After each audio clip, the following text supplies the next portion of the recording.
اللي بيقولوا منتخبنا اليمني في الأمس قدم مباراة رائعة جدا أمام المنتخب العماني، ودخلوا في التعليقات ويقولوا ما شاء الله اللاعبين كان أدائهم قتالي، ولكن عمان دافعت. لا، منتخبنا ضعيف. عمان خسر من العراق، خسر من الإمارات. شفتوا كمية الفرص اللي ضيعناها؟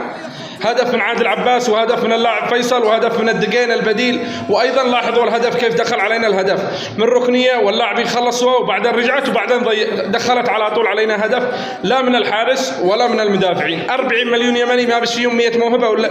والله العظيم ان اليمن مقبره المواهب، واننا اعرف لاعبين يقدروا يمثلوا منتخبنا اليمني ويفوزوا ببطولات. لكن احنا معنا الاتحاد اليمني لكره القدم برئاسه الشيخ احمد العيسي بيدخلوا لاعبين وساطات، ما بيدخلوش اللاعبين الكفاءات، بيدخلوا 3 4 5 هكذا يغطوا فضايحهم. عيب. ارتقوا. ما عاد الشيش العيسي سنه ورا سنه، سنه ورا سنه، 20 سنه رئيس الاتحاد اليمني وما قدمش اي شيء، والشعب هذا ساكت ساكت، حزن ورا حزن، فشل ورا فشل. حتى في مجال كرة القدم، انا بنتكلم في مجالي اللي هو الرياضة، وعاد انا بكلمكم على الاتحاد اليمني واحمد العيسي.